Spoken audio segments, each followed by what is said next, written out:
जी नमस्कार साथियों, good evening प्यारे दोस्तों। जय हिंद, वंदे मातरम, राधे राधे।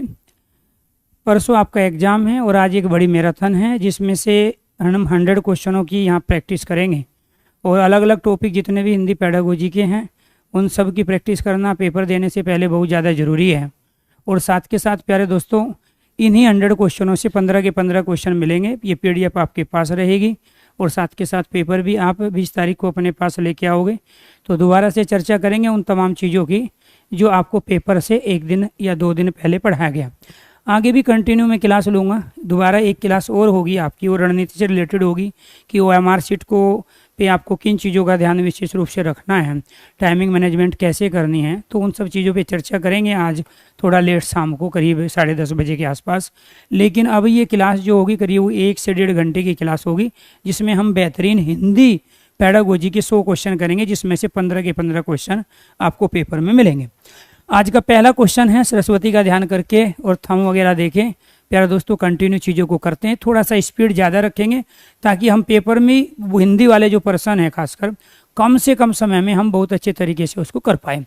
लिखना सीखने में सबसे अधिक महत्वपूर्ण क्या है? अक्षर ज्ञान है, शब्द ज्ञान है, वाक्य संरचना है।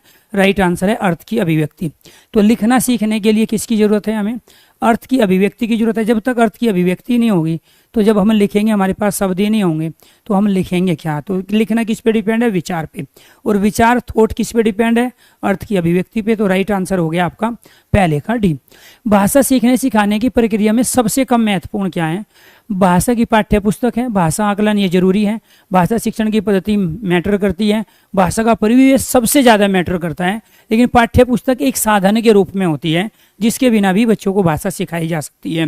राइट आंसर हो गया प्यारे दोस्तों आपका ए, सबसे कम महत्वपूर्ण कह रहा था। क्वेश्चनों के लिमिटेशन, उसके दायरे को समझना जरूरी है, उसको ध्यान से पढ़ना जरूरी है।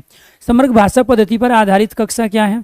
गतिविधियों के आयोजन पर बल देती है, बच्चों की भाषा विकास की स्पष्ट समझ पर बल देती है, बाल साहित्य को पढ़कर सुनाने पर बल देती है, सभी भावों को सीखने पर बल देती है। राइट आंसर है बच्चों के भाषाई विकास की स्पष्ट समझ पर। एक तो इसमें स्पष्ट समझ पॉजिटिव शब्द है, इन्हीं का फायदा आपको मिलेगा। फिर है भाषाई विकास है, गतिविधियों के आयोजन पर कैसे बल देगी? तो राइट आंसर क्या है? बच्चों के भाषाई विकास पर, क्योंकि हमारा मोटिव तो यही है, अल्टीमेटली सामान्य विशिष्ट उद्देश्य तो यही है। तो भाषाई विकास की स्पष्ट समझ पर बल देती है। Right answer B. पहली कक्षा में प्रवेश लेने से पहले आमतौर पर बच्चे क्या करेंगे?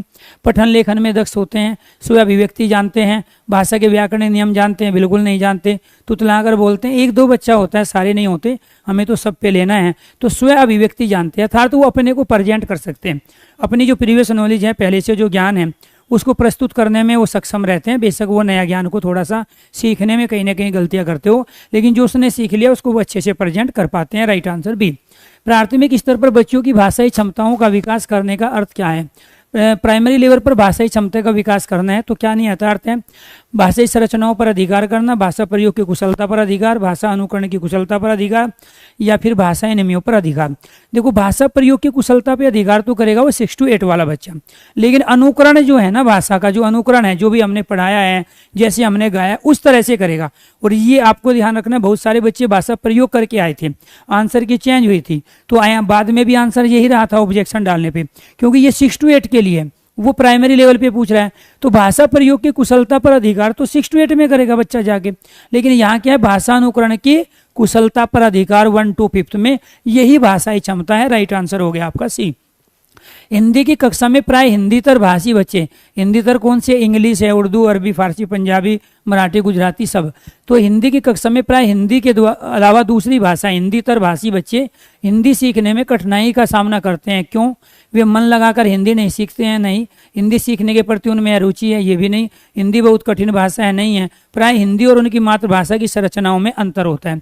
तो जब संरचना में अंतर है तो थोड़ी बहुत दिक्कत तो इसी की वजह से होती है। इसीलिए आपको उसकी भाषा का सम्मान करते हुए उस बच्चे को कंटिन्यू भाषा सीखने का अवसर देना चाहिए। राइट आंसर हो गया आपका डी।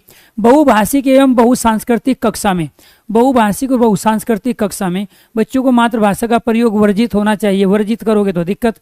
बच्चों की मातृभाषा को समुचित सम्मान स्थान देते हुए मानक भाषा में भी परिचय कराना चाहिए। बात बिल्कुल सही है। बच्चों की केवल इसमें नहीं होगा, बच्चों की मातृभाषा का ही सदैव प्रयोग किया जाए। तो यहाँ सदैव इसमें ही आ गया, ठीक है, मातृभाषा का ही, तो ये ही की वजह से गया, ये केवल की वजह से गया, और ये अपने आप में यहाँ पे सबसे बड़ा आंसर है, इसीलिए राइट आंसर हो गया आपका यहाँ पे बी। आगे संस्कृति की दूसरी मंजिल क्या है? चिरंतन मूल्यों का संरक्षण, बिल्कुल है, क्योंकि हमें बच्चों को भाषा के माध्यम से बाकी काम भी कराना होता है, सामाजिक मूल्यों का विकास करना है, साथ के साथ राष्ट्र के प्रति बच्चे को जो है बहुत सारी चीज़ों में जागरूक बनाना होता है। तो चिरंतन मूल्यों का विकास है, संगीत कला आदि का संरक्षण है, परंपरा रूढ़िवादी आश्रय स्थल है, राइट आंसर हो गया उपरोक्त सभी। गृह कार्य का मुख्य उद्देश्य क्या है? छात्र को घर पर व्यस्त रखना नहीं है, पढ़ाए गए पाठ को दोहराने के लिए अवसर देना, बिल्कुल सही है। सुलेख की योग्यता का विकास करना नहीं है, ये एक उद्देश्य हो सकता है, लेकिन संपूर्ण उद्देश्य ये नहीं है कि हम गृह कार्य इसीलिए दे कि उसमें सुंदर लेखन की योग्यता विकसित हो। संबंधी पाठ में रुचि उत्पन्न करना, राइट आंसर है। पढ़ाए गए पाठ को दोहराना, पुनरावृत्ति हो गया, उसके साथ अभ्यास हो गया और हम उसे अवसर दे रहे हैं, राइट आंसर हो गया 9 का बी। उच्चारण सुधारने का कार्य किन कक्षाओं में करना चाहिए? तो उच्चारण शुरू से ही सुधरेगा अगर वो गलत उच्चारण करने लगेगा। जैसे शुरू में प्राइमरी में जो भी उच्चारण टीचरों ने गलत किया था और 5 साल तक हम भी गलत उच्चारण करते रहे, मैं आज भी उसी को गलत उच्चारण कर रहा हूँ। जैसे पर्सन को पर्सन बोलता हूँ, तो उसका रीजन क्या है? जीभ पे चढ़ गया। प्राइमरी के समय 5वीं क्लास में टीचर ने ध्यान नहीं दिया, क्योंकि टीचर अपना खेत में काम करके आता था, आगे धूप में बैठ जाता था। जब नहीं पढ़ते थे तो हमें मुर्गा बना लेता था। अब गलती से हम पूछ नहीं पाते थे, हमें तो यही पता था हम जो बोल रहे हैं वो सही बोल रहे हैं। तो प्राइमरी लेवल पे स्टूडेंट की, बच्चे की नींव रखी जाती है आगे के उसके भविष्य की। तो प्राइमरी लेवल पे जो शब्द आज तक हमारी जीभ पे चढ़े हुए हैं, आज तक हम उनको गलत उच्चारण कर रहे हैं, उसका रीजन क्या है? भाई 20 साल तक आपने कोई काम किया तो 1 साल में कैसे उसको आप भुला दोगे? तो इसीलिए प्राइमरी लेवल पर ही वो चीज़ें करनी चाहिए। उच्चारण सुधारने का कार्य किन कक्षाओं में करना चाहिए? प्रारंभिक में, राइट आंसर हो गया ए। भाषा का प्राथमिक रूप क्या है? सांकेतिक है, सबसे पहले सांकेतिक, फिर आपका मौखिक है, फिर लिखित है।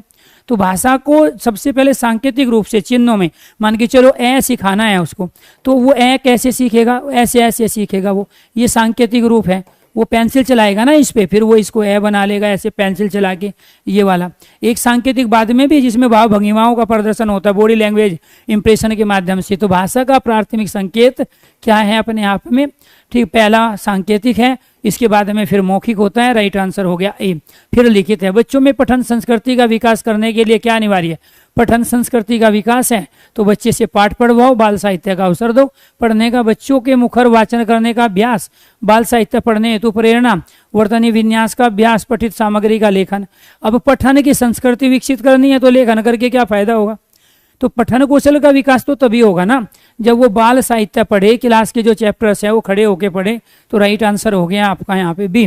एक बहुभाषी कक्षा में बच्चों की गृह भाषा के प्रयोग को, बहुभाषी कक्षा है, अनेक भाषाओं का प्रयोग उसमें हो रहा है, सम्मान देना चाहिए उसकी गृह भाषा कौन सी है? उसकी मातृभाषा। प्रोत्साहन नहीं देना चाहिए, गलत है। अत्यंत सीमित कर देना चाहिए, सीमित करोगे ये भी गलत है। जहाँ सीमित आ जाए, केवल आ जाए, मात्र आ जाए, ठीक है, तो ये उसमें ही आ जाए, कभी किसी क्वेश्चन के राइट आंसर नहीं बनेंगे, ये नेगेटिव शब्द हैं। तो रही कदाचित तो प्रोत्साहन नहीं करना चाहिए, गलत हो गया। राइट आंसर है सम्मान देना चाहिए। प्राथमिक स्तर पर बच्चों की भाषा का आकलन करने में क्या सबसे कम उपयोगी है? सबसे कम उपयोगी बताना है। ये क्वेश्चन का दायरा, लिमिट, सीमा तय कर दी। चित्र देखकर कहानी कविता लिखना, इससे तो बच्चा बहुत अच्छा जबरदस्त तरीके सीखेगा। पाठ के अंत में दिए गए सवालों का जवाब ये है, किसी घटना का वर्णन, ये तो सृजनशील है, चिंतन बढ़ेगा, कल्पना शक्ति बढ़ेगी, सृजनात्मकता का पता चलेगा। नानी को द्विवेदी लिखते हुए अपनी नई दोस्त के बारे में बताएगा, इसमें भी सृजनात्मकता है।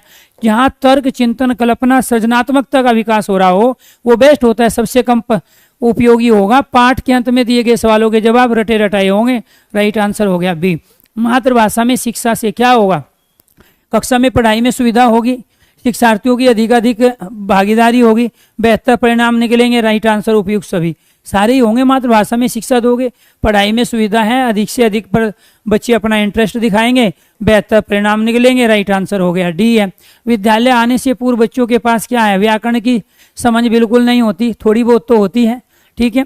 व्याकरण की पूर्ण समझ होती है, ठीक है। व्याकरण की सचेत समझ नहीं होती, ये कह सकते हैं। व्याकरण की सचेत समझ नहीं होती है, थोड़ी बहुत होती है, लेकिन सचेत का मतलब क्या है कि बिल्कुल सारा ही सब कुछ ही जानता हो। व्याकरण की सचेत समझ होती है, ये भी गलत है। तो व्याकरण की सचेत सही जानकारी बच्चों को नहीं होती, थोड़ी बहुत जरूर होती है। तो ये अपने आप में ये क्या है? विद्यालय आने से पूर्व बच्चों के पास व्याकरण की सचेत समझ नहीं होती। एक 3 साल के बच्चे से किसी भी ऐसे विषय पर बातचीत की जा सकती है जो उसके दायरे में आता हो, जो उसके सामाजिक दायरे में आता हो, तो ये जो उसके भावनात्मक दायरे में आता हो, सांस्कृतिक दायरे में आता हो, जो उसके संज्ञानात्मक दायरे में आता हो। क्योंकि उसका दायरा 0 से 2 वाले का तो ये दायरा अलग होगा, और 2 से 7 वाले का दायरा अलग होगा, 7 से 11 वाले का अलग होगा, 11 से बाद वाले का अलग होगा। तो बच्चा जिस एज ग्रुप में है उसी दायरा में वो आएगा, उसका जो संज्ञान पहले से हो चुका है उसके बारे में अच्छे से बातचीत कर पाएगा बच्चा। राइट आंसर हो गया आपका डी। कहानी सुनते समय बच्चे कहानी के लंबे लंबे वाक्यों से घबराते नहीं हैं। बशर्ते वाक्य कैसे हो, सार्थक तथा मजेदार हो, बिल्कुल सही। जोर से बोले गए हो, पहले से सुने हुए हो, सीधे और सरल हो, सार्थक हो और मजेदार हो।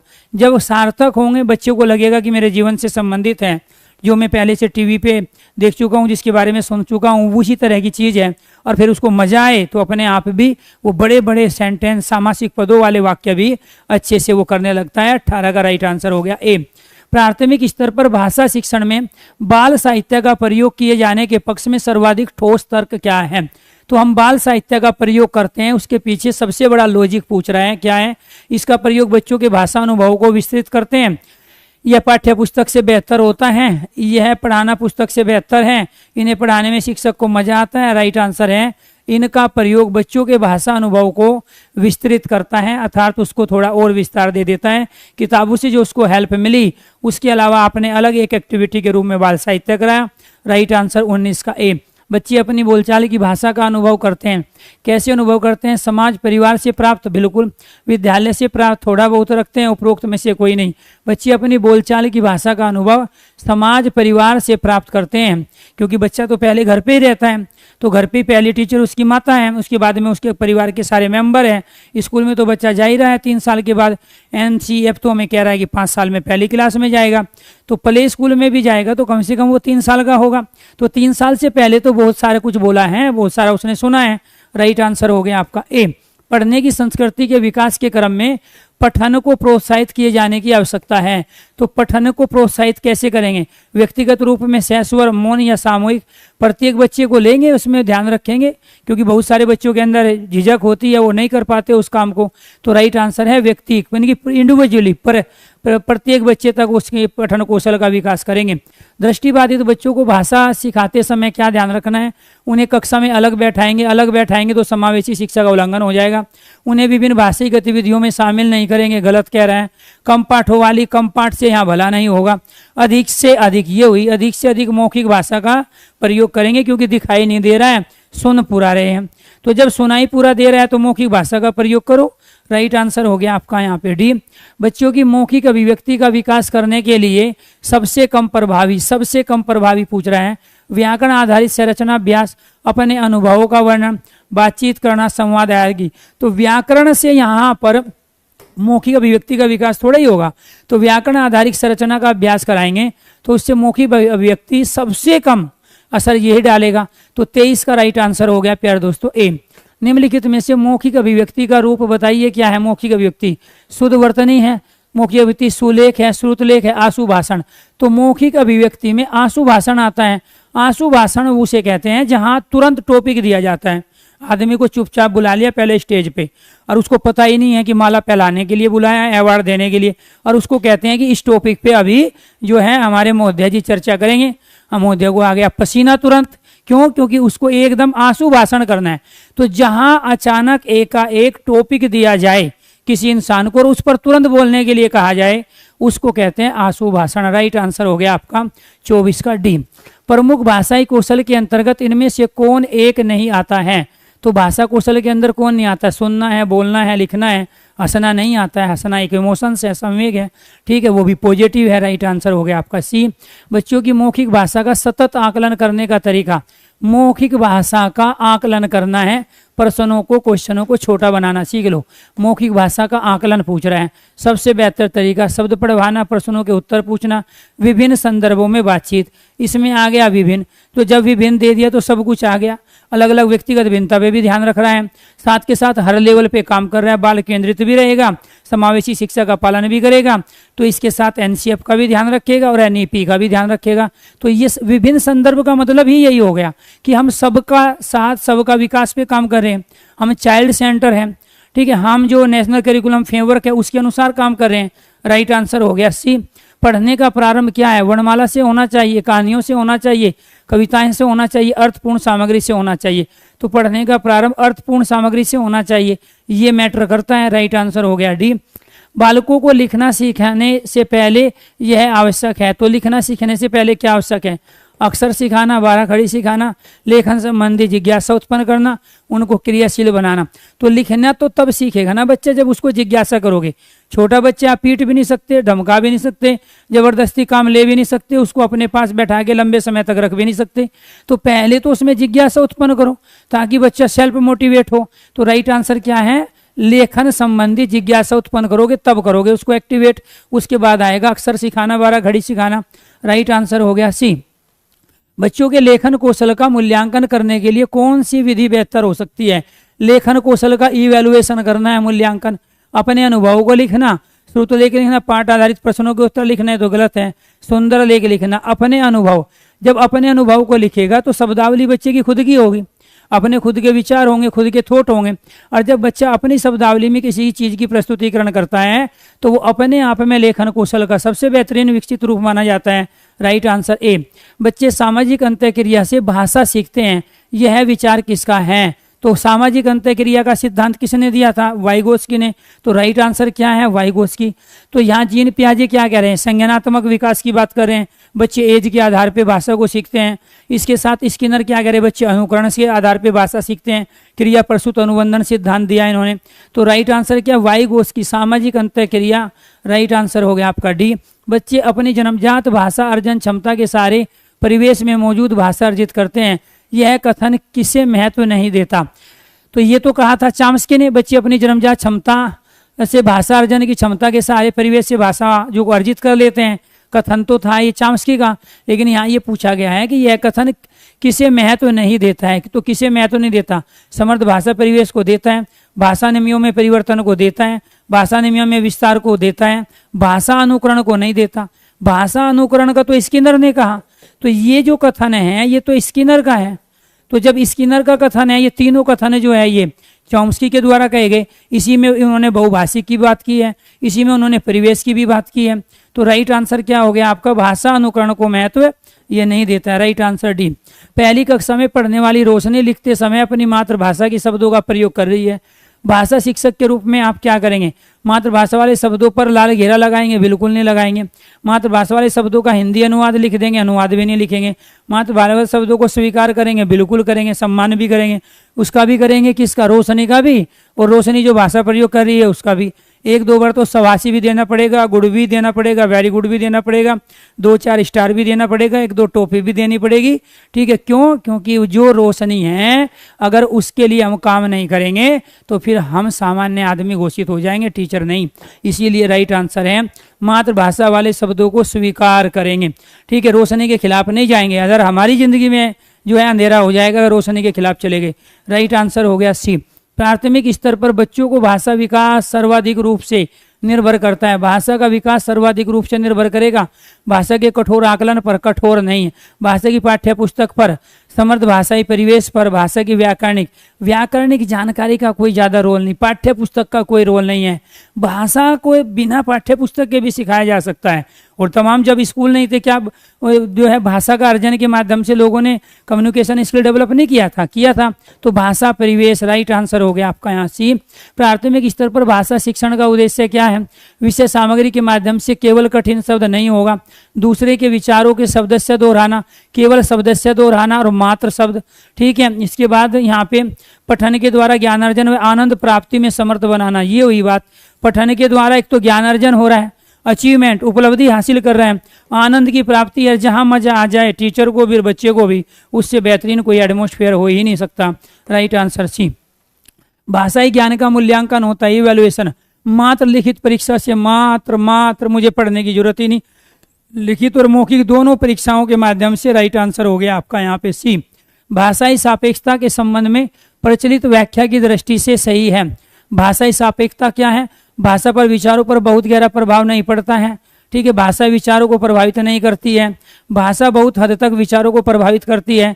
राइट आंसर हो गया सी। भाषा कुछ हद तक विचारों को प्रभावित करती है, इसी को भाषाई सापेक्षता कहते हैं। लिखित भाषा में अक्सर ध्वनियों के दृश्य प्रतीक होते हैं। सामान्यतः आकृति ध्वनियों का संबंध सुस्थिर तथा सार्वभौम होता है। ये पूर्णतः असत्य असत्य गलत, ठीक है। आंशिक रूप से सत्य है, आंशिक रूप से भी नहीं है, ठीक है, तो ये भी गलत हो गया। आंशिक रूप से असत्य, असत्य भी और आंशिक भी पूर्णतः सत्य है। बात समझो क्या कह रहा है। हिंद लिखित भाषा में अक्षर की आवश्यकता होती है हमें। ध्वनि है जो हमारे वर्ण है उन्हीं को हम ध्वनि कह रहे हैं, अक्षर कह रहे हैं। दृश्य प्रतीक है, दृश्य प्रतीक उन चिन्हों को कहते हैं जो हम अक्षर को लिख रहे हैं, ध्वनि को ए आ ई उ होते हैं। सामान्यतः आकृति और ध्वनि का संबंध सुस्थिर और सार्वभौमिक है, तो ये बात बिल्कुल है, पूर्णतः सत्य है। राइट आंसर हो गया डी। इंसान और जानवर की भाषा में फर्क होता है। ध्वनि का फर्क है, सुरों का फर्क है। इंसानों की भाषा को सांकेतिक ध्वनि चिन्हों संकेतों के द्वारा माध्यम से निर्धारित किया जाता है, जबकि जानवरों की भाषा को नहीं है। ये बात सही है। अरे हमारे पास वर्णमाला है, हमारे पास भाषा का एक मौखिक रूप भी है और लिखित रूप भी है, लेकिन जानवरों के पास ये नहीं है। तो राइट आंसर ये, एक तो ये बड़ा है बाकी के मुकाबले, दूसरा इसमें ज़्यादा एक्टिविटी है जिसमें ज़्यादा से ज़्यादा शब्द हैं, और दूसरा ये मुख्य अंतर है इंसान और जानवर के बीच में भाषा के माध्यम में। Right answer C. बच्चे की भाषाई क्षमता के आकलन का सही तरीका यह है नहीं है। आकलन का सही तरीका क्या नहीं है। बच्चे का व्यक्तिगत आकलन होना चाहिए, ठीक है। बच्चे का सामूहिक आकलन, बच्चे द्वारा स्वयं आकलन, पेपर पेंसिल। भाई स्वयं आकलन भी हो, अच्छी बात है, सामूहिक भी हो, व्यक्तिगत भी हो, लेकिन पेपर पेंसिल आकलन नहीं होना चाहिए, क्योंकि उसमें बच्चे प्रेशर महसूस करते हैं, दबाव में आते हैं। राइट आंसर हो गया आपका यहाँ डी। भाषा शिक्षण का आदर्श वातावरण क्या है। भाषा शिक्षण का आदर्श वातावरण, विद्यार्थियों को अभिव्यक्ति की पूरी आज़ादी बिल्कुल होनी चाहिए, ठीक है। भाषा का शुद्धता पर बल, ठीक है। अध्यापक का एक लाभ, अध्यापक ही अगर करेगा तो चाइल्ड सेंटर नहीं है, जब चाइल्ड सेंटर काम नहीं होगा तो बच्चे सीख नहीं पाएंगे। श्रव्य दृश्य सामग्री का प्रचुर प्रयोग ये कर सकते हैं, लेकिन इससे भी बेहतरीन आदर्श वातावरण है विद्यार्थियों को अभिव्यक्ति। अभिव्यक्ति का मतलब क्या हुआ यहाँ, मौखिक, लिखित और सांकेतिक तीनों की बात कर रहे हैं। जब भी अभिव्यक्ति शब्द आ जाए, कम्युनिकेशन शब्द आ जाए, संप्रेषण शब्द आ जाए, विचार चर्चा परिचर्चा शब्द आ जाए, ठीक है, विचारों का आदान प्रदान आ जाए, भाषा दक्षता आ जाए, भाषा क्षमता आ जाए, ठीक है, भाषाओं की प्रवीणता आ जाए, तो आपको यहाँ मौखिक, लिखित और सांकेतिक तीनों अभिव्यक्ति को समझना है। राइट आंसर हो गया आपका ए। किसी भी भाषा पर अधिकार प्राप्त करने के लिए सबसे महत्वपूर्ण क्या है। भाषा पे अधिकार कैसा होगा, शब्दों के अर्थ जानना, उस भाषा की वाक्य संरचना जानना, उस भाषा का अधिक से अधिक प्रयोग। तो जहाँ अधिकार से अधिक प्रयोग करेंगे तो वहीं ही वो सबसे ज़्यादा वो कम्युनिकेशन स्किल को बढ़ावा देगी, भाषा पर अधिकार होगा। व्याकरण जानने से कोई फर्क नहीं पड़ता है, क्योंकि 1 to 5 6 to 8 में बच्चा उस लेवल पे नहीं होता। राइट आंसर हो गया सी। भाषा की कक्षा में कहानी सुनाने का मुख्य उद्देश्य है। तो कहानी हम क्यों सुनाते हैं, एक तो पहला काम होता है कल्पना शक्ति का विकास, दूसरा शब्द जो है शब्द भंडार में वृद्धि, तीसरा काम है रुचि को जगाना, चौथा काम है कि बच्चे के अंदर जो तर्क है उसके आधार पर अपने भावों को अभिव्यक्त करके बाहर निकालना। तो बच्चे की कल्पना शक्ति का विकास बिल्कुल है। बच्चों में सुनकर दोहराने की आदत का विकास, दोहराने की नहीं है। बच्चों में अनुशासन बनाने के लिए रोज ही कहानी सुनानी पड़ेगी, फिर बच्चों का मनोरंजन करना।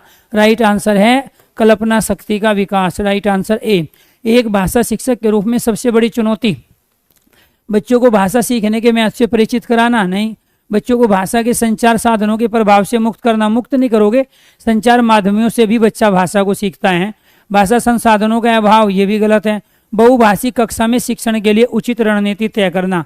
जब बच्चे हमारे अनेक भाषाओं के हैं तो उनके लिए एक अलग तरह से शिक्षण की जो हम रणनीति तय करते हैं, तो उसमें वास्तव में हमें कहीं ना कहीं थोड़ी बहुत दिक्कत होती है, जिस चुनौती का हम सामना बड़ी ही बेखूबी अपने अनुभव के आधार पर कर लेते हैं। राइट आंसर हो गया आपका डी। बच्चों की सशक्त लेखन क्षमता का परिचय क्या है। तो सशक्त लेखन क्षमता कैसे पता चलेगा, तो जब सशक्त कह रहा है तो इसका मतलब है कि मैच्योर हो गया बच्चा लेखन क्षमता में, इसका मतलब उसने विकास कर लिया है, उसने दक्षता हासिल कर ली है। कैसे पता चलेगा लेखन क्षमता, मौलिक विचार से, अलंकारिक भाषा, सुंदर लिखावट या सशक्त वाक्य विन्यास। तो राइट आंसर है तो लेखन क्षमता का विकास से, अलंकारिक भाषा, सुंदर लिखावट, सशक्त वाक्य विन्यास। अगर बच्चा सशक्त वाक्य विन्यास बना रहा है, अपने भाव को प्रकट कर रहा है, तो वो सशक्त लेखन क्षमता है। तो अगर वो लेखन नहीं पूछता, वो पठन पूछता तो मौलिक हो जाता, मौलिक विचार। राइट आंसर हो गया आपका यहाँ डी। कक्षा सेकंड की शिक्षिका अपने विद्यार्थियों को पाठ्य पुस्तक से इतर भिन्न भिन्न प्रकार के बाल साहित्य पढ़ने के लिए प्रोत्साहित करती है। अच्छी बात है, क्योंकि वह चाहती हैं कि बच्चे बाल साहित्य के प्रकाशकों के बारे में जाने, प्रकाशकों के बारे में नहीं जाना, तरह तरह की विधाओं से परिचित हो। बिल्कुल सही है, विभिन्न बाल साहित्यकारों के नाम जाने, साहित्यकारों के नाम जाने के कुछ नहीं होगा, अपनी पठन क्षमता बढ़ा सके। तो राइट आंसर हो गया अपनी पठन क्षमता बढ़ा सके। पठन क्षमता को बढ़ाने के लिए मेन मुख्य पुस्तक के अलावा बाल साहित्य को सर्वोपरि माना गया है। राइट आंसर हो गया। बाल साहित्य में बाल बोधगम्य शैली में हम शब्दों को, सेंटेंसों को, कहानियों को और उसके बाद में तमाम घटनाओं प्रसंगों को रखते हैं। राइट आंसर हो गया डी। वाणी होती है और लिखित भाषा की तुलना में काफी तेजी से बदलती रहती है। तो वाणी क्या है? वाणी स्थिर नहीं है, वाणी अस्थायी है, स्थायी है। राइट आंसर, वाणी अस्थायी है। कहा भी जाता है कोस कोस पे बदले पानी, 4 कोस पे वाणी। तो 4 कोस पे वाणी बदल रही है, और जब बदल रही है तो अस्थायी हुई। राइट आंसर हो गया बी। भाषा और विचार के संबंधों की चर्चा में अग्रणीय है। भाषा और विचारों की बात के संबंध में स्किनर है, चॉम्स्की है, वाइगोस्की। तो भाषा और विचार के संबंध में वाइगोस्की क्या कह रहे हैं? अंतःक्रिया कराओ। तो वाक अंतःक्रिया ही तो अपने आप में विचारों का प्रकटीकरण है। तो राइट आंसर हो गया आपका वाइगोस्की। द्विभाषी बच्चे विकास, सामाजिक सहिष्णुता और चिंतन में अपेक्षाकृत बेहतर होते हैं। तो बच्चे किस में होंगे? संज्ञान में। जो 2 भाषाओं की बच्चे जानकारी रखते हैं तो वे संज्ञान के विकास में और सामाजिक सहिष्णुता में बच्चे अच्छे होंगे, और उनका जो चिंतन है वो क्या हो जाएगा? विस्तृत होगा चिंतन। तो राइट आंसर होगा संज्ञानात्मक और विस्तृत चिंतन। संज्ञानात्मक विकास और विस्तृत चिंतन में अपेक्षाकृत बेहतर होंगे। कौन से? जिनके पास 2 भाषाएं हैं। राइट आंसर हो गया आपका यहाँ पे 48 का ए। यदि सुलेखा रेलगाड़ी को रेलगाड़ी लिखती है तो ये तो दोनों ठीक लिखा, वो एक को गलती लिखेगी ना, इस पे छोटी ई की मात्रा दे दो। रेलगाड़ी को रेलगाड़ी लिखती है, जैसे मैं पर्सन को पर्सन बोलता हूँ, ये जो काम सुलेखा कर रही है वही मैं भी करता हूँ। ठीक है। एक भाषा शिक्षक के रूप में आप क्या करेंगे? एक भाषा शिक्षक के रूप में क्या करना है? सुलेखा से रेलगाड़ी शब्द 30 बार बिल्कुल नहीं करवाएंगे। उसकी कॉपी पर रेलगाड़ी शब्द लिखेंगे और सुलेखा से पूछेंगे कि लिखे हुए दोनों शब्दों में क्या अंतर है, और अपना शब्द स्वयं ठीक करने के लिए कहेंगे। एक तो ये जो स्वयं ठीक करवा रहे हैं ये अच्छा है, दूसरा रेल सही और गलत शब्द लिख दिया, उसमें अंतर पूछ रहे हैं, तो यही अपने आप में क्या होगा? बेस्ट तरीका। 1 2 3 सेंटेंस, बड़ा आंसर जहां बड़ा होता है वही राइट होता है। और दूसरा आपको ये ध्यान रखना है, यहाँ उससे ठीक करवा रहे हैं, टीचर खुद इन्वॉल्व है, सही लिख दिया गलत लिख दिया, अंतर सुलेखा से पूछ रहे हैं, दोनों में अंतर क्या है? मात्रा का अंतर है, छोटी और बड़ी। राइट आंसर हो जाएगा बी। तुम्हारे आसपास ऐसे कौन से फूल हैं जिनकी बहुत तेज महक है? फूलों के नाम अपनी भाषा में लिखो। हिंदी भाषा के इन अभ्यासों का क्या उद्देश्य है? फूलों के नाम अपनी भाषा में लिखवा रहे हैं, पाठ को अपने अनुभव संसार से जोड़ने के अवसर देना और बहुभाषिकता को पोषित करना। बिल्कुल सही है, वो कह रहा है ना अपनी भाषा में लिखो। तो इसका मतलब हमारी क्लास में बच्चे अनेक भाषाओं के हैं, आप अपनी भाषाओं में कह रहे हैं, तो बहुभाषिकता का पोषण हुआ। और फिर कह रहे तुम्हारे आसपास कौन कौन से फूल हैं? तो जब हमारे आसपास हमारे दायरे में है तो यहाँ क्या कर रहे हैं? वो अनुभव संसार से जोड़ने का काम कर रहे हैं। राइट आंसर हो गया आपका यहाँ पे ए। संगीता अक्सर शब्दों को उल्टा लिखती है और लिखते समय कुछ अक्षरों को जोड़ देती है, उसे लिखने में कठिनाई है। तो प्रश्न पूछा गया है लिखने में कठिनाई से संबंधित उसकी समस्या क्या है? डिस्ग्राफिया है। तो ग्राफ्टिंग क्या है? ग्राफ को आप बिना लिखे लिख ही नहीं सकते भाई, आपको ग्राफ बनाना है तो क्या बिना ग्राफ्टिंग के लिख दोगे? तो राइट आंसर है आपका डिस्ग्राफिया। क्यों? क्योंकि लिखने में कठिनाई है। अब इतनी सारी चीज पूछी, क्वेश्चन हमारा इतना सा था छोटा, लिखने में कठिनाई किससे संबंधित है? डिस्कैरिकुलिया दृष्टिबाधिता डिसलेक्सिका। तो कैरिकुलिया मैथ से संबंधित है, दृष्टिबाधिता देखने से संबंधित है, और डिसलेक्सिया पढ़ने से संबंधित है। राइट आंसर हो गया आपका यहाँ ए। मैं अपनी कक्षा में बहुभाषिकता को महत्व देती हूँ, इसलिए बहुत अच्छी मैडम है। शामपट पर हिंदी भाषा के शब्दों के अर्थ को 2 भाषाओं में अवश्य लिखती हूँ। सभी बच्चों को अपनी मातृभाषा कहने सुनने की आज़ादी। जब जब बच्चे को आप फ्रीडम दोगे, जब जब बच्चे का आप इन्वॉल्वमेंट बढ़ाओगे, जब जब बच्चे को मातृभाषा में कार्य करने का अवसर दोगे, समझ लो आप अपने आप में तुर्रम खां एक बहुत बेहतरीन लैंग्वेज टीचर हो। तो राइट आंसर हो गया आपका यहाँ पे बी है। भाषा सीखने का व्यवहारवादी दृष्टिकोण किस पर बल देता है? तो व्यवहारवादी दृष्टिकोण अनुकरण पर, रचनात्मकता पर, भाषा प्रयोग पर, अभिव्यक्ति पर। तो अनुकरण पे तो देगा ना, अनुकरण मतलब कॉपी करना। तो ये व्यवहारवादी दृष्टिकोण किस पे बल देगा? भाषा प्रयोग पे बल देगा। राइट आंसर हो गया आपका यहाँ पे सी। तो 53 का भाषा प्रयोग पे बल देगा। इनमें से प्राथमिक स्तर पर भाषा आकलन का सर्वाधिक उचित तरीका। तो भाषा आकलन का तरीका पूछ रहा है। किसी पाठ की 5 पंक्ति पढ़वाना, 5 पढ़वाओ या 10 कोई फर्क नहीं पड़ेगा। बच्चों को चित्र वर्णन और प्रश्न पूछने के अवसर देना, बच्चों से पत्र लिखवाना, बच्चों से प्रश्न के उत्तर लिखवाना। तो जब चित्र वर्णन आप दोगे तो सृजन शक्ति का विकास हुआ, कल्पना शक्ति का विकास हुआ, बच्चे ने स्मृति, अवबोध और चिंतन के स्तर पे कार्य किया। इसके बाद बच्चा खुद इन्वॉल्व है, तो राइट आंसर है। ये तरीका अपने आप में बेस्ट हुआ। भाषा शिक्षण में खेल का सर्वाधिक महत्वपूर्ण स्थान है। क्यों? खेल से बच्चा को भाषा पे क्या प्रभाव पड़ेगा, खेल से भाषा शिक्षण में बच्चे पे क्या प्रभाव पड़ेगा। भाषा शिक्षक को कम श्रम करना पड़ेगा, तो कम श्रम करने के लिए हम जाते ही नहीं स्कूल में, हम तो और ज़्यादा मेहनत करने के लिए जाते हैं। खेल भाषा को विस्तार देते हैं, बिल्कुल देंगे विस्तार। खेल में आनंद आता है, खेल में शारीरिक विकास होता है, तो खेल भाषा को विस्तार देंगे। क्यों? बच्चे आपस में कम्युनिकेशन करेंगे, कम्युनिकेट करेंगे आपस में, नेतृत्व की क्षमता होगी, शब्दावली में वृद्धि होगी, सेंटेंस बनाने का, ऊपर अपने भावों को अभिव्यक्त करेगा अपने शब्दों में। राइट आंसर हो गया आपका यहाँ बी। भाषा शिक्षण में बालक में मौखिक कौशल के विकास के लिए सबसे कम महत्वपूर्ण, मौखिक कौशल के विकास में सबसे कम महत्वपूर्ण, मौखिक मतलब वर्बली, ठीक है, तो सबसे कम है किसी विषय पर चर्चा करना, बच्चों की बात को धैर्य से सुनना, प्रश्नों के उत्तर पूछना। प्रश्नों के उत्तर पूछना मतलब क्या है? रटे रटाए जवाब देगा बच्चा, जो भी आपने पढ़ाया समझाया है, तो प्रश्नों के उत्तर पूछना सबसे कम महत्वपूर्ण है। राइट आंसर हो गया आपका सी। भाषाई कौशल के संदर्भ में कौन सा कथन सत्य है? भाषा कौशल कितने होते हैं? 4, तो उनके संदर्भ में सत्य कथन कह रहा है भाषाई कौशल एक साथ सीखे जाते हैं, क्रम से नहीं। बात तो इसने सही कही है, एक साथ सीखते हैं। हम कैसे सीखते हैं? सुनने के साथ बोलना, बोलने के साथ पढ़ना, पढ़ने के साथ लिखना, तो आपस में सारे चलते हैं। किसी में प्रोग्रेस ज़्यादा होता है, किसी में थोड़ा सा कम होता है, तो भाषाई कौशल एक साथ सीखे जाते हैं, क्रम से नहीं, ये बात सत्य है। भाषाई कौशल एक दूसरे से स्वतंत्र होते हैं, बिल्कुल नहीं होते। भाषाई कौशल एक क्रम में सीखे जाते हैं, बिल्कुल नहीं सीखे जाते। भाषाई कौशल एक दूसरे पर अप्रभावित नहीं करते, तो ये बात गलत कह रहा है। तो राइट आंसर केवल और केवल हो गया आपका ए। भाषा विकास के संबंध में कौन सा कथन सही नहीं है? कौन सा कथन सही नहीं है? भाषा विकास व्यक्ति निरपेक्ष है, ये गलत कह रहा है, सापेक्ष है। व्यक्ति पे डिपेंड करता है। मैं कितना भी बड़ा स्कूल में चला जाऊँ, अगर सीखना नहीं चाहता तो मेरा कम्युनिकेशन स्किल डेवलप होगा ही नहीं, अभिव्यक्ति की क्षमता विकसित होगी ही नहीं। तो भाषा विकास व्यक्ति पे डिपेंड करता है, वो निरपेक्ष नहीं है, व्यक्ति सापेक्ष है। बड़ों का संपर्क भाषा विकास की गति को तीव्र कर देता है, बिल्कुल है।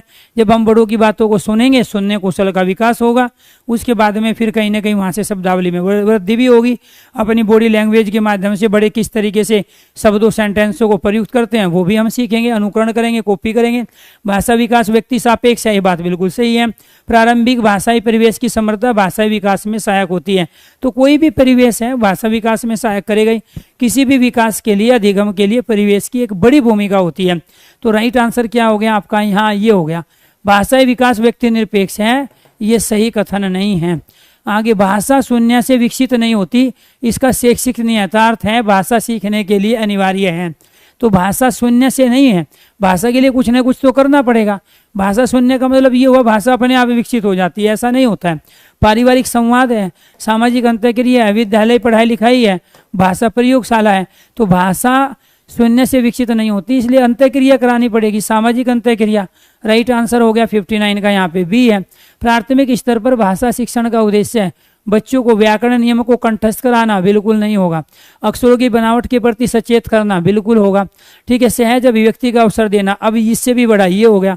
मातृभाषा की लिपि की पहचान, तो जब हम सहज अभिव्यक्ति के अवसर देंगे तो भाषा शिक्षण का उद्देश्य यही है। सहज अभिव्यक्ति का मतलब क्या है? जरूरी नहीं है वो अलंकारिक भाषा का प्रयोग करे, मुहावरेदार लक्ष्यदार भाषा का प्रयोग करे, अपने भावों को प्रकट करने में समर्थ हो बच्चा, उसी को सहज अभिव्यक्ति कह रहे हैं। Right answer C. निम्नलिखित में से कौन सा कथन प्राथमिक स्तर पर भाषा सीखने के एक महत्वपूर्ण उद्देश्य की ओर संकेत करता है? तो महत्वपूर्ण उद्देश्य की ओर संकेत करेगा। गणित के पाठ्यक्रम के अनुरूप हिंदी में संख्याएं जानना, संज्ञा सर्वनाम विशेषण वचन की शुरुआत पहचानना, भाषण वाद विवाद व कविता पाठ में भाग लेना, भाषा को अपने परिवेश व अनुभव को समझने का माध्यम बनाना।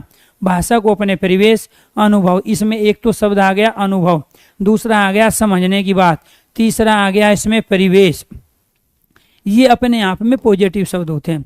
जहाँ अनुभव से काम हो रहा हो, जहाँ एटमॉस्फेयर बनाया जा रहा हो या पहले से हो, जहाँ समझने की बात हो, वही व्यक्तिगत भिन्नता को ध्यान में रख के किया गया कार्य होता है। यहाँ हर बच्चा फायदा लेगा उस चीज़ का। राइट आंसर हो गया डी। प्राथमिक स्तर पर भाषा शिक्षण का उद्देश्य क्या है? साहित्यिक विधाओं से परिचित कराना, हिंदी के विविध रूप से परिचय कराना। तो जब विविध रूप आ गया तो विविध शब्द अपने आप में क्या है?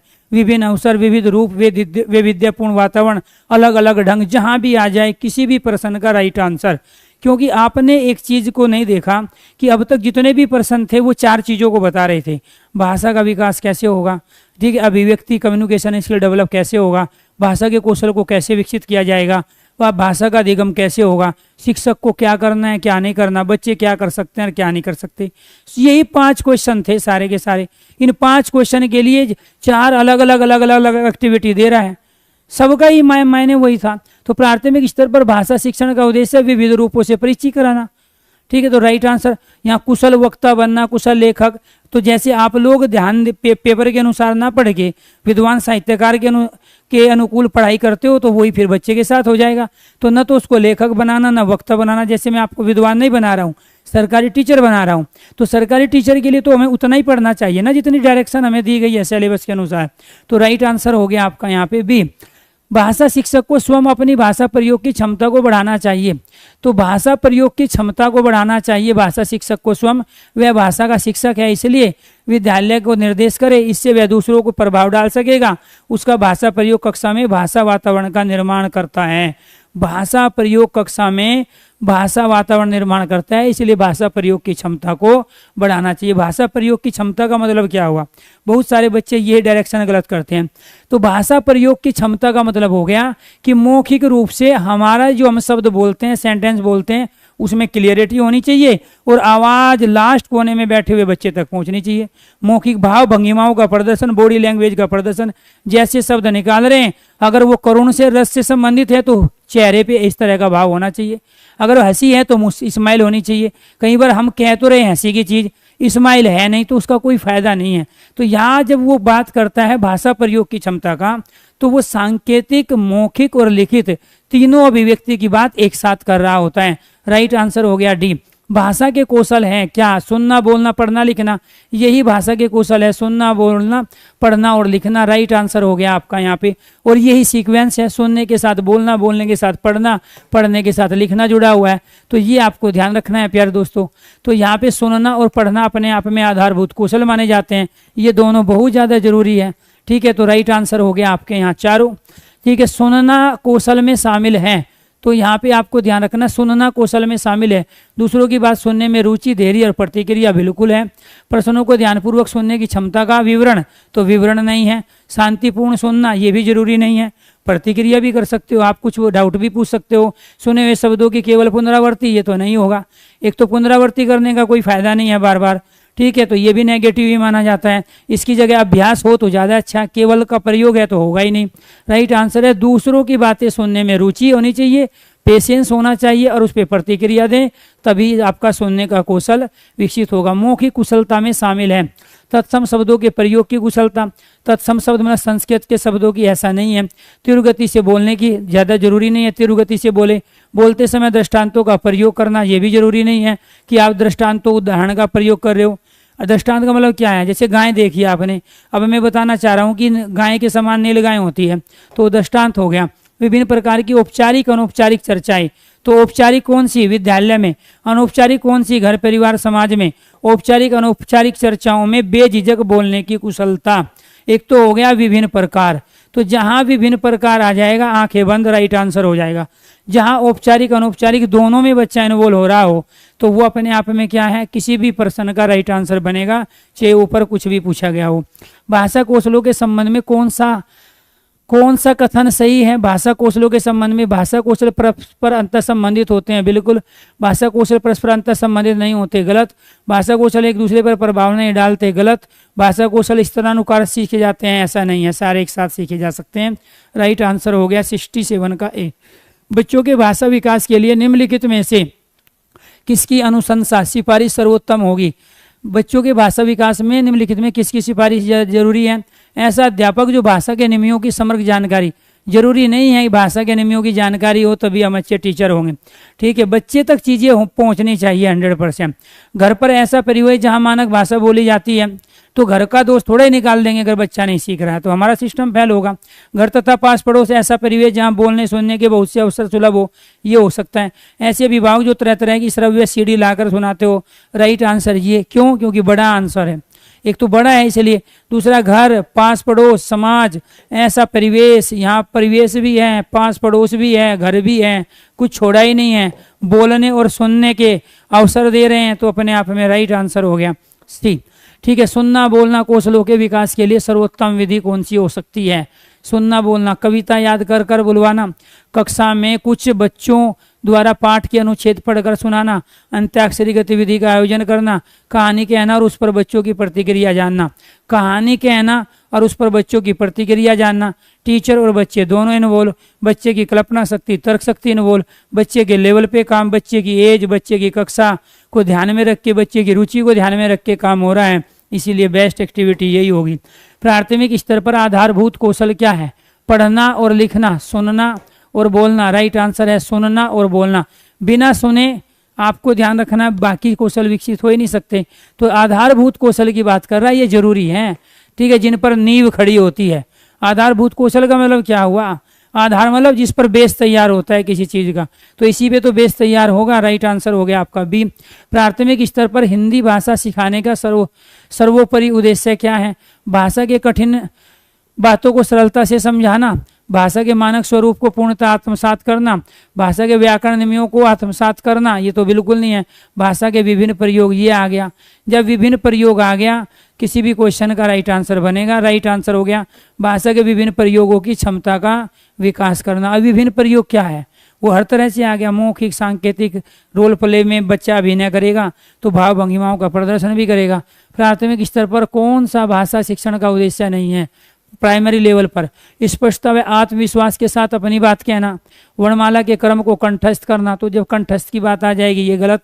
ध्वनि संकेत चिन्ह का संबंध ही बताना, विभिन्न संदर्भों में भाषा का प्रभावी प्रयोग, ये तो जो पूछता कि इनमें से सबसे अधिक कौन सा राइट है तब होता है ये। ठीक है, तो ये कह रहा है कि उद्देश्य नहीं है, तो किसी चीज को कंठस्थ कराना वो नहीं होगा, नेगेटिव सेंस है। कह रहा है भाषा शिक्षण का उद्देश्य नहीं है, तो ये उद्देश्य नहीं है ना कंठस्थ करना किसी चीज को, तो राइट आंसर हो गया आपका यहाँ बी। एक भाषा शिक्षक के लिए सर्वाधिक महत्वपूर्ण क्या है?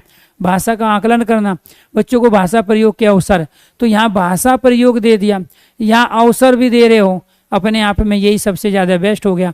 बाकी कुछ भी आएगा वो सब इसी के अंदर आ जाएगा। राइट आंसर हो गया आपका यहाँ पे बी।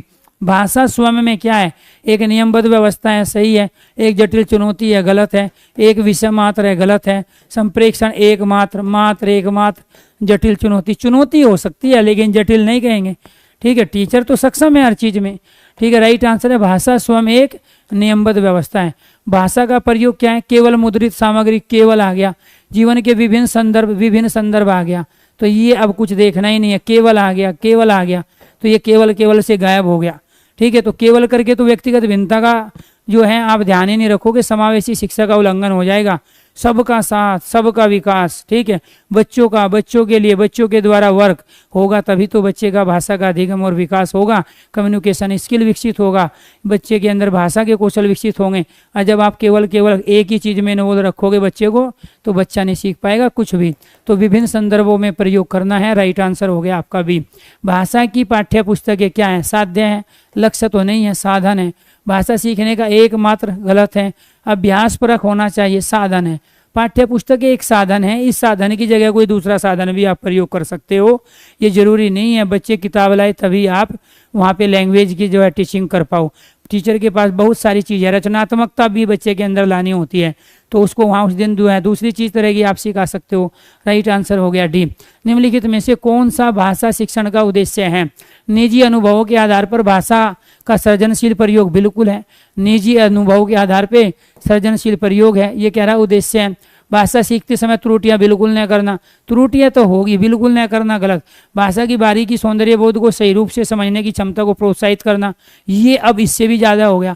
यहाँ तो केवल निजी अनुभव के थे, और यहाँ निजी अनुभव के साथ क्या है? भाषा की बारीकी है, सौंदर्य बोध है, समझने की क्षमता और प्रोत्साहन कर रहे हैं। व्याकरण सीखना, ये तो बिल्कुल नहीं होगा, ऊपर से बल भी दे रहा है व्याकरण सीखने से, तो ऊपर वाली चीज अब यहाँ आ गई, इसलिए राइट आंसर हो गया आपका यहाँ पे सी। निम्नलिखित में से कौन सा द्वितीय भाषा शिक्षण का उद्देश्य है? सेकंड लैंग्वेज, जिसको लक्ष्य भाषा भी कहते हैं। ठीक है, एक तो भाषा मातृभाषा होगी, मातृभाषा के अलावा जो दूसरी भाषा सीख रहा है उसकी बात कर रहा है। तो सेकंड द्वितीय भाषा शिक्षण का उद्देश्य नहीं है। क्या है? विभिन्न क्षेत्रों, उद्देश्य नहीं है कह रहा है। विभिन्न क्षेत्रों स्थितियों में हिंदी की विविध प्रयुक्तियों को समझने की योग्यता का विकास, हिंदी के व्याकरण नियमों को कंठस्थ, यहाँ कंठस्थ आ गया, यहाँ व्याकरण आ गया, जहाँ व्याकरण आ जाए कंठस्थ आ जाए, दूर भाग जाओ उससे, वो कभी भी राइट बनेगा ही नहीं। वो नहीं पूछ रहा था, यही होगा, बाकी सारे के सारे आपको करने पड़ेंगे, उससे भाषा का विकास होगा। कभी भी दो भाषाएं आपस में बैरियर खड़ा नहीं करती है, बाधक नहीं होती है, बल्कि साधक का काम करती है। एक भाषा का दूसरी भाषा में प्रयोग करोगे तो अधिगम और भाषा का विकास कम समय में ज़्यादा होगा। ठीक है, भाषा क्या है? विद्यालय में ही सीखी जाती है, जरूरी नहीं है, समाज से भी सीख सकते हैं। एक नियमबद्ध व्यवस्था है, बिल्कुल है। सदैव व्याकरण के नियमों का अनुगमन करती है, तो यहाँ व्याकरण के नियमों का अनुगमन सदैव नहीं करती है, जरूरत होती है थोड़ी बहुत, नियमों की जानकारी ही निखारती है, गलत। भाषा क्या है? एक नियमबद्ध व्यवस्था है। हिंदी भाषा में कितनी बोलियां हैं? तो हिंदी भाषा में बोलियां हैं तो 17 बोलियां होती हैं मूल रूप से, तो यहाँ 15 है, 25 है, 22 है, यहाँ दे दी 18। 22 भाषाओं को तो मान्यता दी गई है 8वीं अनुसूची में, तो बोली की बात कर रहा है, तो राइट आंसर है 18, क्योंकि 17 बोली तो वो है, इसमें 18वीं हो जाएगी दक्षिणी हिंदी। तो मैं यहाँ चर्चा कर लेता हूँ वर्बली रूप से। तो यहाँ जो पश्चिमी हिंदी के अंतर्गत एक तो खड़ी बोली आ जाएगी, ब्रज भाषा होगी, कन्नौजी होगी, बुंदेली होगी, हरियाणवी होगी। इसके बाद में प्यारे दोस्तों जो पूर्वी हिंदी है उसके अंदर हमारी अवधी है और बुंदेली है, अवधी है, बघेली और छत्तीसगढ़ी है। तो इसके साथ साथ जो हमारी बिहारी हिंदी है उसके अंतर्गत हमारी भोजपुरी है, इसके साथ साथ मगही है और मैथिली है। इसके बाद हमारी आती है राजस्थानी हिंदी, उसके अंदर मारवाड़ी है, जयपुरी है, मेवाती और मालवी है। इसके बाद आती है पहाड़ी हिंदी, उसके अंदर हमारी कुमायूनी और गढ़वाली है। तो ये हो गई 17 और 18 हो जाएगी इसके अंदर दक्षिणी हिंदी। राइट आंसर हो गया सी। निम्नलिखित में से किस देश में हिंदी भाषा का प्रयोग लिखने व बोलने में किया जाता है? किस देश में होगा हिंदी का प्रयोग? ऑस्ट्रेलिया में, दक्षिण अमेरिका में, पाकिस्तान में, सबसे ज़्यादा तो इनमें होता है। ये बात कह रहा है लिखने और बोलने में, दोनों में कह रहा है। तो लिखने और बोलने में किया जाता है, बोलने में तो सब जगह किया जाता है, लेकिन लिखने में भी किया जाता है। मॉरिशस में विश्व हिंदी सम्मेलन के सबसे ज़्यादा आयोजन इसी ने कराए। तो राइट आंसर हो गया आपका डी। भाषा में सतत व्यापक आकलन का उद्देश्य क्या है? भाषा में सतत और व्यापक आकलन का उद्देश्य वर्तनी की अशुद्धि के बिना लिखने की क्षमता का, ये तो गलत कह रहा है। व्याकरण का आकलन करना है, ठीक है। मौखिक और लिखित रूपों में प्रयोग की क्षमता का आकलन, मौखिक रूप से भी लिखित रूप से भी, तो ये तो यही होगा ना, तभी तो अभिव्यक्ति आ पाएगी। तो राइट आंसर क्या है? भाषा के मौखिक लिखित रूपों के प्रयोग की क्षमता का आकलन, कि बच्चा वर्बली बोल भी पा रहा है या जब उसको लिखने को कहे तो लिख भी पा रहा है। राइट आंसर हो गया सी। कक्षा में कुछ बच्चे लिखते समय वर्तनी संबंधी त्रुटि करते हैं, एक भाषा शिक्षक के रूप में आप क्या करेंगे? शब्दों का सही रूप लिखते हुए बच्चों को दोनों तरह के शब्दों का अवलोकन कर कर अंतर पहचानने का अवसर देंगे। बिल्कुल देंगे जी। उन्हें सख्त निर्देश देंगे नहीं, सख्त नहीं देंगे, कठोर रवैया नहीं अपनाएंगे। उनकी त्रुटियों पर बिल्कुल ध्यान नहीं देंगे।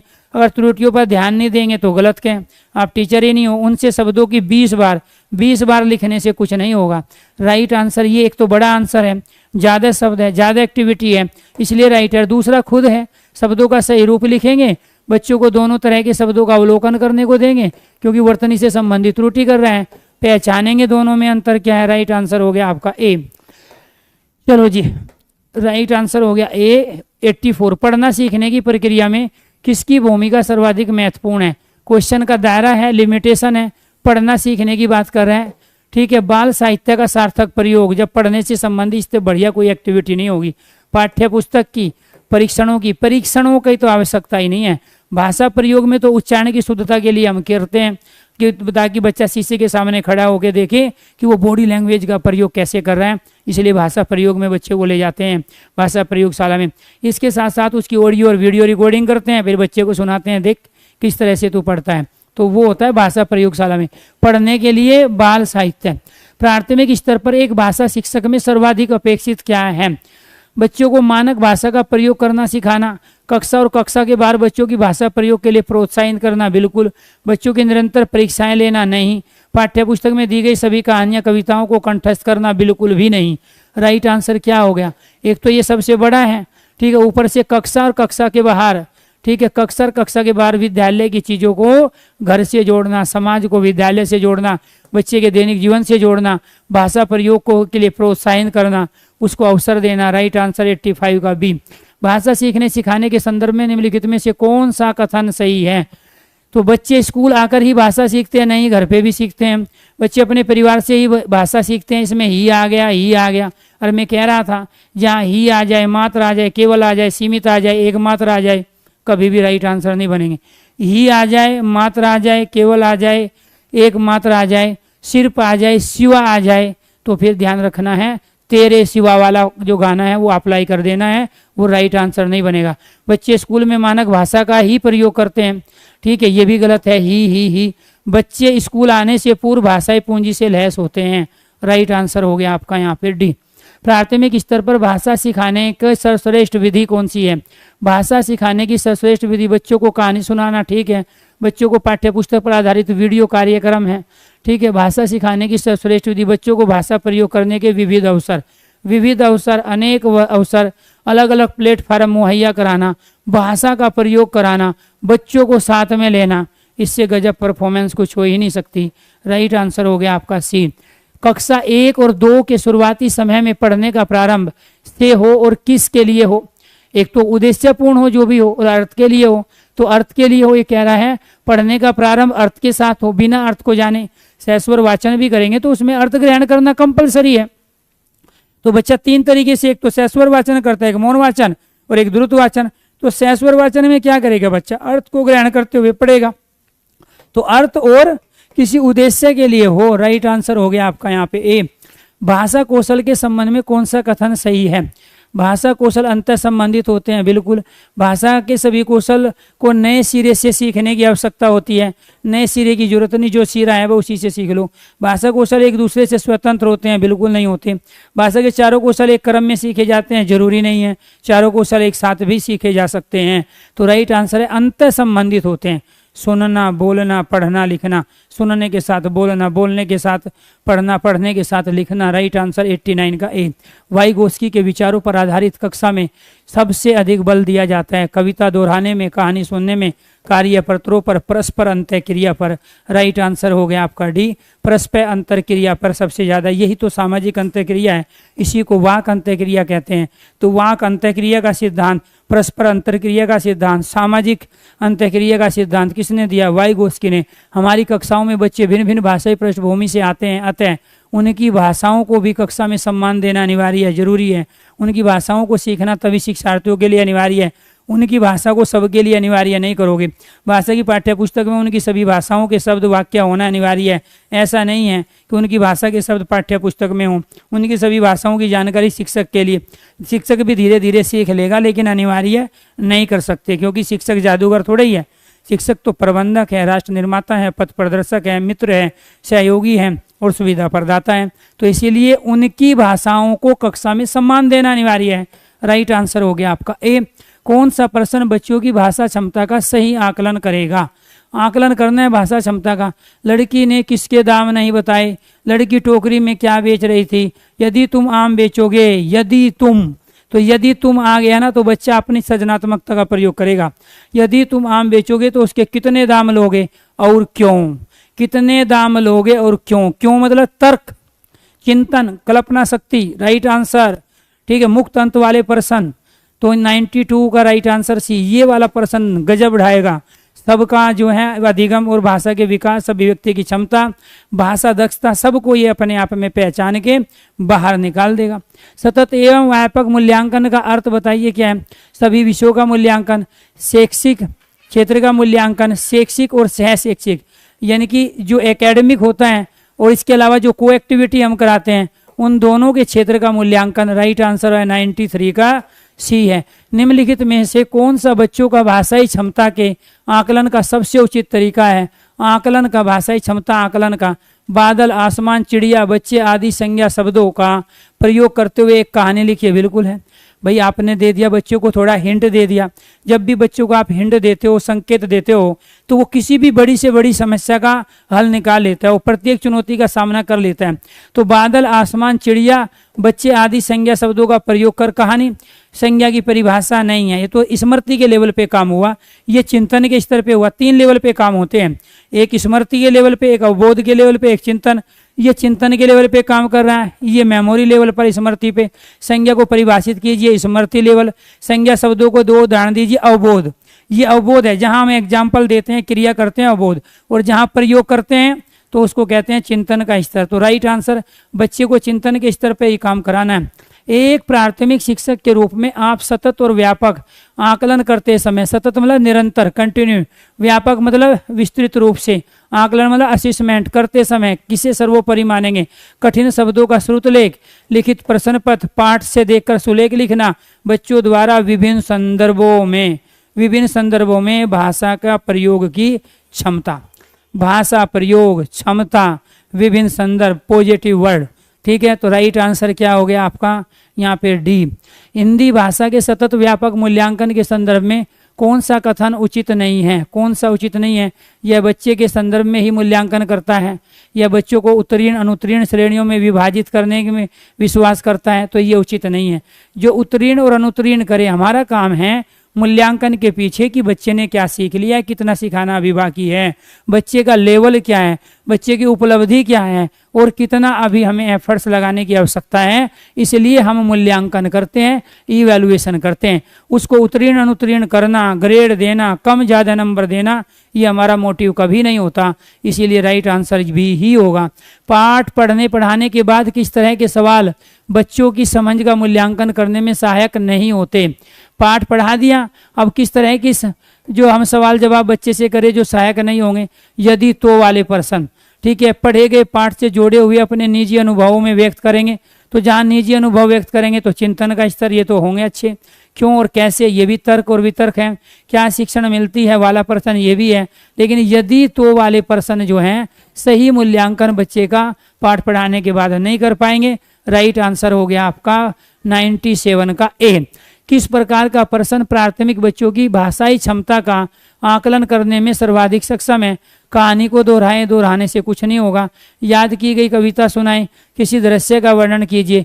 तो जब दृश्य का वर्णन करेगा तो बच्चे की शब्दावली होगी, बच्चे का चिंतन होगा, बच्चे की कल्पना शक्ति होगी, बच्चे के अपने विचार होंगे, तो वही दृश्य का वर्णन करना, आंखों देखी घटना का वर्णन करना, किसी प्रसंग या घटना से संबंधित तमाम पहलुओं पर चर्चा करना, ये एक्टिविटी अपने आप में बेस्ट होती है, जो बच्चे की रचनात्मक, सृजनात्मक, बच्चे के संज्ञानात्मक विकास को बखूबी पहचान दिलाती है। राइट आंसर हो गया आपका यहाँ पे सी। प्राथमिक स्तर पर पढ़ने की क्षमता के आकलन सबसे कम महत्वपूर्ण, तो सबसे कम महत्वपूर्ण पूछ रहा है। चित्रों से अनुमान लगाकर पढ़ना, समझकर पढ़ना, अक्षर जोड़कर पढ़ना, पढ़ने में प्रवाह दिखा रहा है तो भी बच्चे ने उपलब्धि हासिल की, समझकर पढ़ रहा है तो भी अच्छा है, अनुमान लगाकर पढ़ रहा है तो भी है, लेकिन अक्षरों को जोड़ जोड़ के पढ़ रहा है, हिज्जे ले ले के पढ़ रहे हैं। अक्षरों को जोड़कर पढ़ना, हिज्जे ले ले के पढ़ना, ये सबसे कम महत्वपूर्ण है। Right answer C. बच्चों की लेखन क्षमता के आकलन में सबसे कम महत्वपूर्ण, क्वेश्चन का दायरा है, लिमिट है, सबकी बात नहीं कर रहा है, ना यहाँ अधिगम की, ना यहाँ विकास की, ना भाषा के कौशल की। ठीक है, तो यहाँ लेखन क्षमता के बारे में है। तो लेखन क्षमता में सबसे कम महत्वपूर्ण क्या है? विचारों की स्पष्टता, मौलिकता, कल्पनाशीलता या मानक वर्तनी। तो राइट आंसर क्या होगा 100 का? लेखन क्षमता के आकलन में सबसे कम विचारों की स्पष्टता जरूरी है, अदरवाइज वो लिख ही नहीं पाएगा। मौलिकता ये भी जरूरी है, कल्पनाशीलता जरूरी है, मानक वर्तनी। तो यहाँ जब कल्पना ही नहीं होगी तो लिख कहाँ से पाएगा? देखकर थोड़े लिखना है। कल्पनाशीलता भी जरूरी है, मौलिकता भी जरूरी है, अदरवाइज विचार बन ही नहीं पाएंगे, थॉट जुड़ ही नहीं पाएंगे। तो मानक वर्तनी कम है भाई। अगर मानक वर्तनी ही नहीं पता है तो लिखना शुरू करेगा ही नहीं, सारे के सारे गलत शब्द लिख देगा, सेंटेंस बनेगा ही नहीं। तो इसलिए सबसे कम महत्वपूर्ण मानक वर्तनी है। तो इसका मतलब ये माना जाता है लेखन के लिए शुद्ध वर्तनियों का ज्ञान हमें होना चाहिए। राइट आंसर हो गया प्यारे दोस्तों यहाँ पे डी। तो ये थे आपके 100%। कैसी रही क्लास, कैसा मिला मोटिवेशन, और उम्मीद करता हूँ मैंने तमाम वे टॉपिक ले लिए। लास्ट वाला टॉपिक आपका इवैल्यूएशन था, मूल्यांकन, और मूल्यांकन इवैल्यूएशन हमें बाद में ही करना होता है। मैं भाषा के अधिगम, भाषा के अर्जन से ये क्लास शुरू किया और आपको मूल्यांकन पे लेके मैंने छोड़ दिया। अगर क्लास रही हो अच्छी तो आप थंब देना ना भूलें और फीडबैक ज़रूर दीजिए, ताकि आने वाले जो एग्ज़ाम हैं आपके, ठीक है, उनमें मैं आपके साथ खड़ा होके अपना भी शौक़ पूरा करता रहूं, आप लोगों का मनोरंजन, साथ में साथ सरस्वती की आराधना, और आप लोगों पे आपकी मंजिल तक पहुंचाने में। ठीक है, जो भी मेरी भूमिका रहेगी, जो भी मेरा साथ रहेगा, वो आगे भी कंटिन्यू बना रहेगा। सभी दोस्तों को नमस्कार, धन्यवाद। दोबारा से मैं 2-3 क्लासें रणनीति की लूँगा, एक आज भी लूँगा। ठीक है, अभी थोड़ी देर के बाद, करीब 15 से 20 मिनट के बाद में OMR शीट के बारे में चर्चा करूँगा, एडमिट कार्ड के बारे में चर्चा करूँगा, टाइमिंग मैनेजमेंट के बारे में चर्चा करूँगा, और जो NCERT बेस्ड जो क्वेश्चंस वहाँ पे होंगे उसमें आपको किन चीज़ों का ध्यान रखना है। ठीक है, जो टॉपिक डिफ़िकल्ट आ रहे हैं तो उन क्वेश्चनों को आप कैसे करना है, तो इनके बारे में चर्चा करूंगा अभी थोड़ी 15 से 20 मिनट के बाद। और फिर कल सुबह 1-10 बजे और लास्ट क्लास में लेके आऊँगा। लेकिन कल भी शाम को मैं आपकी क्लास लूँगा, लेकिन दूसरे सब्जेक्ट की। अब हिंदी की क्लास आपके नहीं लूँगा, हिंदी से मैंने कर दिया है आप लोगों को फ्री। उम्मीद करता हूँ आप बेस्ट परफॉर्मेंस करके आओगे तमाम उन सब्जेक्ट में जो भी आपने बहुत मेहनत से पढ़े हैं। धन्यवाद दोस्तों।